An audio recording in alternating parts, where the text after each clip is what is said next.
Hello students, आज हम class first में आपको इंग्लिश हिंदी व्याकरण में पाठ 5 पढ़ाएंगे, जिसके अंतर्गत हम आपको पुल्लिंग और स्त्रीलिंग के बारे में बताएंगे। बच्चों,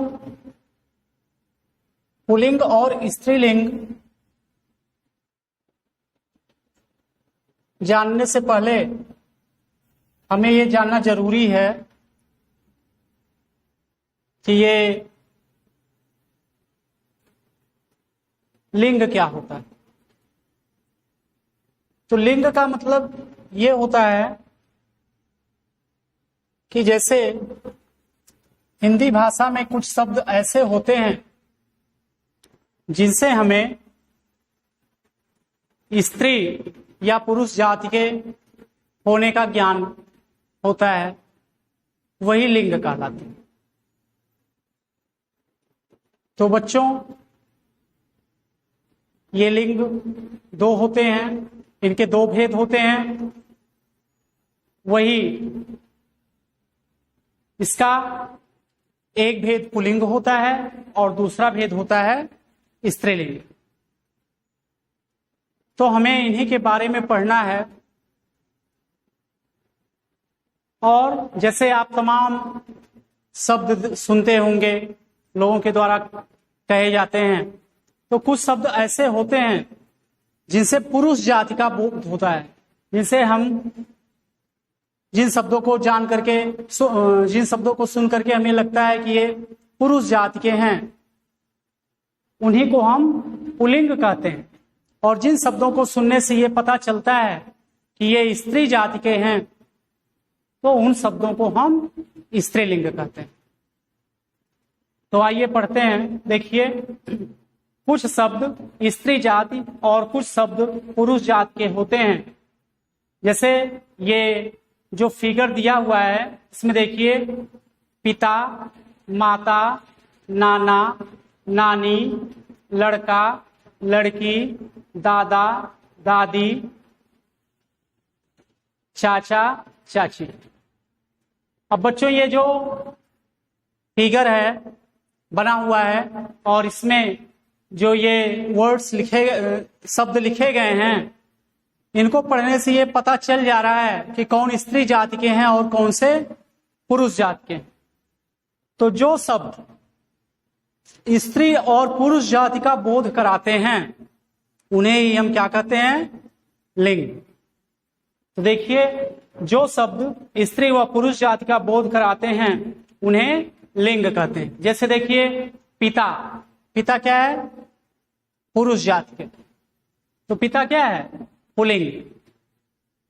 माता, स्त्री जात, ये क्या हुआ? स्त्रीलिंग। नाना, पुरुष जात के, ये क्या हुआ? नाना शब्द पुल्लिंग। उसी तरह से नाना का स्त्रीलिंग क्या होगा? नानी। उसी तरह से लड़का, ये क्या है? ये लड़का से पुरुष जात का ज्ञान हो रहा है ना, तो ये पुल्लिंग है। उसका स्त्रीलिंग क्या होगा? लड़की। उसी तरह से दादा, ये जो शब्द पुल्लिंग है, और दादी क्या है? स्त्रीलिंग। चाचा पुल्लिंग और चाची स्त्रीलिंग। तो बच्चों, इन शब्दों को पढ़ने से हमें ये पता चलता है कि वे शब्द जो हमें पुरुष और स्त्री जाति के बारे में जानकारी देते हैं या पुरुष और स्त्री जाति का जो बोध कराते हैं, उन्हें ही हम लिंग कहते हैं। देखिए, आपको हम पहले ही बताए, अब हमें पढ़ना क्या है? लिंग के प्रकार। लिंग के प्रकार में हम ये पढ़ेंगे कि ये लिंग जो होते हैं, उनके कितने भेद होते हैं। तो बच्चों, लिंग दो प्रकार के होते हैं,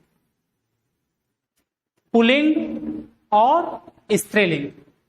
तो इसके बारे में हम पहले ही आपको बता दिए, पुल्लिंग किसको कहते हैं और स्त्रीलिंग किसको कहते हैं। देखिए, जो शब्द पुरुष जाति का बोध कराते हैं, उन्हें पुल्लिंग कहते हैं, और जो शब्द स्त्री जाति का बोध कराते हैं, उन्हें स्त्रीलिंग कहते हैं।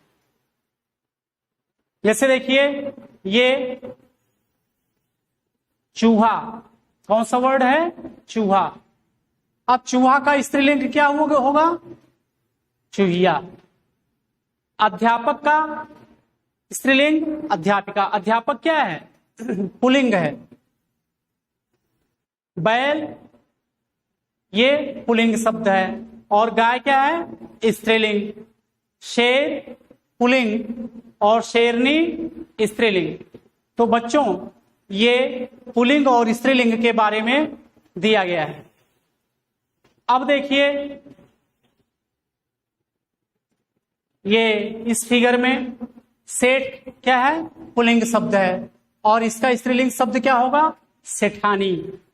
धोबी पुल्लिंग शब्द, इसका स्त्रीलिंग धोबिन। उसी तरह से राजा शब्द क्या है? पुल्लिंग है, और रानी क्या है? स्त्रीलिंग है। तो बच्चों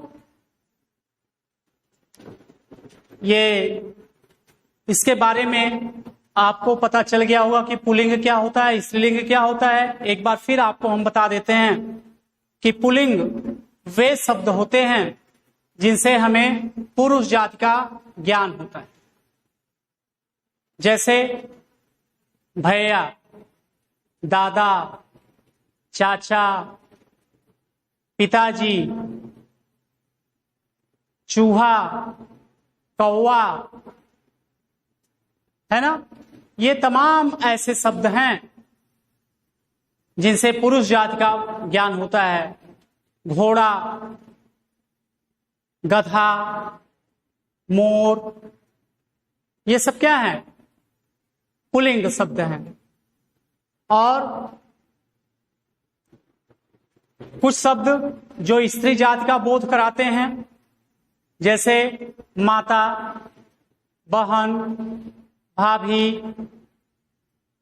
रानी, है ना, कोयल, ये सब स्त्री जाति का बोध करा रहे हैं, इसलिए ये शब्द क्या कहलाते हैं? स्त्रीलिंग शब्द कहलाते हैं। तो अब आपको स्त्रीलिंग और पुल्लिंग के बारे में जानकारी हो गई होगी। अब ये वीडियो आपकी यहीं समाप्त होती है। इसकी एक्सरसाइज करिएगा और इस वीडियो को ध्यान से पढ़िएगा। धन्यवाद।